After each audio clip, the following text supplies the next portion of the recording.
Welcome है, फिर से एक बार स्वागत है। आज की इस वीडियो में हम लोग एनसीईआरटी गणित कक्षा 10 के प्रश्नावली 10.2 के प्रश्न क्रमांक 7 को सॉल्व करेंगे। इस प्रश्न को कई लोग कई प्रकार से हल करवाते हैं, मैं आपको काफ़ी बेहतरीन तरीका से सॉल्व करवाऊंगा। आप वीडियो में अंत तक बने रहे। तो यहाँ पे प्रश्न है कि दो संकेंद्रीय वृत्तों की त्रिज्याएं 5 cm तथा 3 cm है। संकेंद्रीय का मतलब यह हुआ कि दोनों वृत्त का केंद्र जो है ना एक ही होगा। मतलब इस प्रकार का दो वृत्त है, एक ऊपर में बड़ा वृत्त है और एक अंदर में छोटा वृत्त है, और दोनों वृत्त का केंद्र यहाँ पर है। यानी दोनों ही वृत्त का छोटा और बड़ा वृत्त का केंद्र एक ही है, जो कि यहाँ पर है। इसीलिए इन दोनों वृत्तों को हम लोग संकेंद्रीय वृत्त कहेंगे। अब देखिए, बड़े वृत्त की जीवा की लंबाई ज्ञात कीजिए। मतलब हमें बड़े वृत्त का जो जीवा है ना, उसी की लंबाई को निकालना है। और आगे कहा गया है कि जो छोटे वृत्त को स्पर्श करती है। मतलब ये जीवा जो हम बड़े वृत्त की जीवा निकालेंगे, ये जीवा छोटे वृत्त को स्पर्श भी करना चाहिए।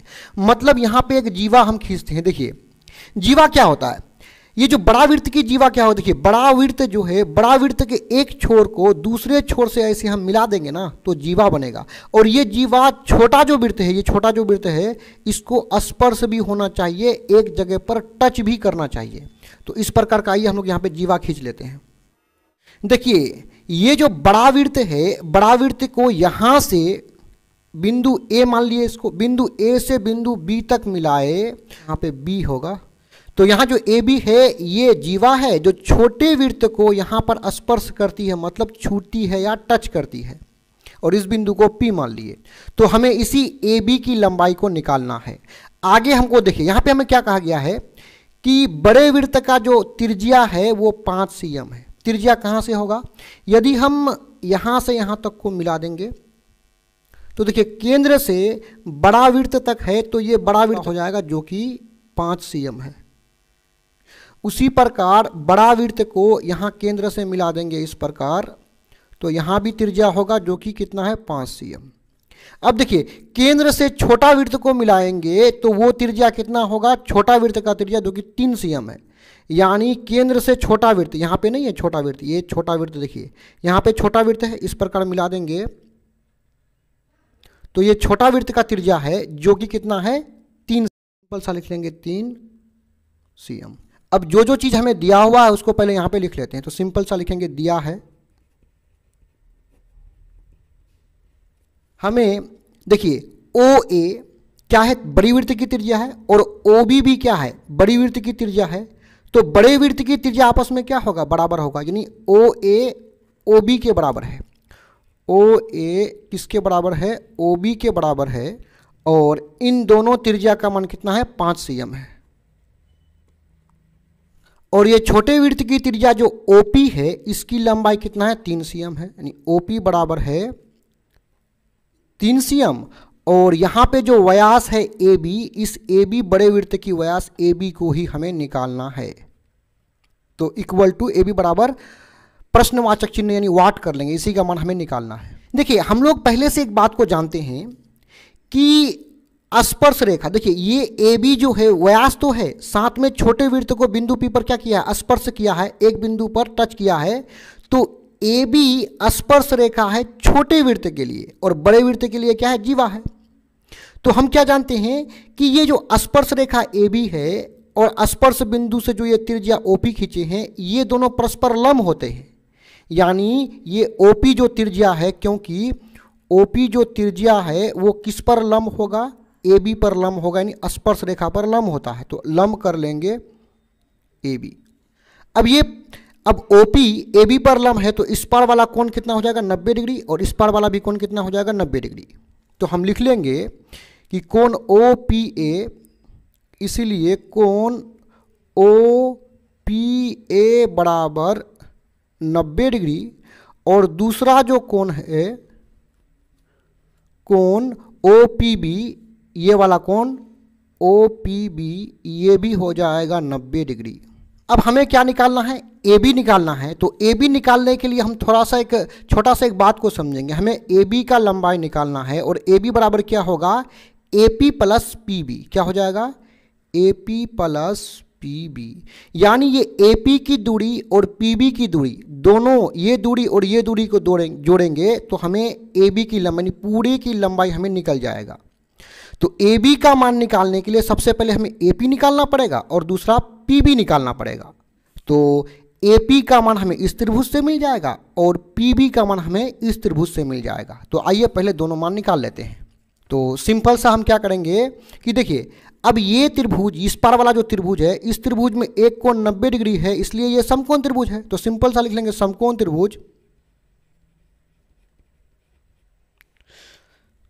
समकोण त्रिभुज ओपीए में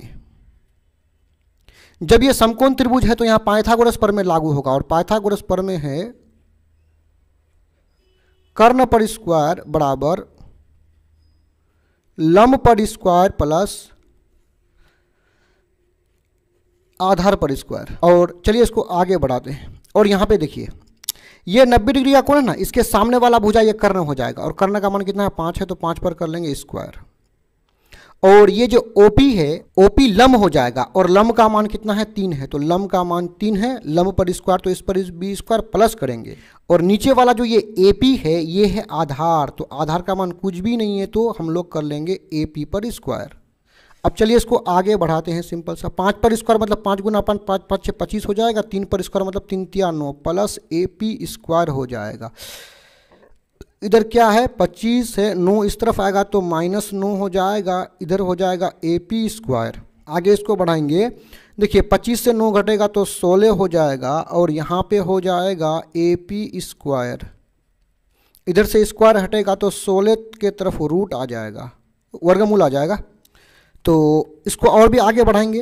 देखिए इस पार से स्क्वायर हटा दिए तो इस पार क्या हो गया, वर्गमूल हो गया, और 16 का वर्गमूल कितना होता है 4 होता है। एपी का मान तो निकल चुका कितना 4, यानी हम लिख सकते हैं कि एपी बराबर कितना है 4 है, और यहाँ पे हो जाएगा सीएम, क्योंकि सभी मान सीएम में है तो ये भी सीएम में आएगा। अब दूसरा त्रिभुज को ले लेते हैं। देखिए दूसरा त्रिभुज यहाँ पे है, दूसरा त्रिभुज क्या है ओपीबी, तो सिंपल सा लिख लेंगे यहाँ पे कि समकोण त्रिभुज ओपीबी में, और यहाँ पे लगा लेंगे हम लोग पाइथागोरस प्रमेय, और पाइथागोरस प्रमेय होता है कर्ण पर स्क्वायर बराबर लंब पर स्क्वायर प्लस आधार पर स्क्वायर। सॉरी यहाँ पे काट दिए हैं, इसको आगे बढ़ाते हैं। देखिए यहाँ पे देखिए, अब यहाँ पे समझिए 90 डिग्री के सामने ये क्या हो जाएगा कर्ण हो जाएगा, तो कर्ण पर पावर 2 लगा लेंगे, बराबर करेंगे लंब कौन सा भुजा है, यहाँ पे ये लंब है ओपी, क्योंकि इस त्रिभुज का भी लंब क्या हो जाएगा ओपी कितना है 3 है। आधार क्या हो जाएगा पीबी आधार हो जाएगा, तो कर लेंगे पीबी यानी आधार पर स्क्वायर। सिंपल सा इसे आगे बढ़ा लेंगे, 5 पर स्क्वायर मतलब 5 गुना 5, 5 5 6 25, 3 पर स्क्वायर मतलब 3 तिया 9 बराबर पीबी पर स्क्वायर। इसको आगे बढ़ाएंगे 25, 9 इस पार आएगा तो -9 पीबी स्क्वायर हो जाएगा। इसको आगे बढ़ाते हैं, 25 में से 9 घटेगा तो 16 बराबर पीबी पर स्क्वायर, या करेंगे इधर से स्क्वायर को हटाएंगे तो दूसरे तरफ वर्गमूल हो जाएगा बराबर पीबी कर लेंगे। इसको आगे बढ़ाएंगे, 16 का वर्गमूल कितना होता है 4 होता है, बराबर पीबी कर लेंगे, या इसको आगे बढ़ाएंगे पीबी बराबर हो जाएगा कितना 4, यानी पक्षों को अदल बदल कर दिए। अब आइए हमें जो AB का मान निकालना था, यानी व्यास, हमें जो व्यास AB का मान निकालना था, तो AB बराबर क्या होगा AP plus PB, AP plus PB हो जाएगा। और AP का मान पहले हम कितना निकाल चुके हैं, यहाँ पे 4 निकाल चुके हैं, बीच में प्लस PB का मान भी कितना निकाल चुके हैं 4 निकाल चुके हैं, दोनों को जोड़ेंगे तो हो जाएगा 8। क्योंकि सभी मान CM में है तो यहाँ भी CM और यहाँ भी CM लगा लेंगे। डिस्क्रिप्शन में और भी वीडियोस के लिंक है, वीडियोस को देखने के लिए फिर से धन्यवाद।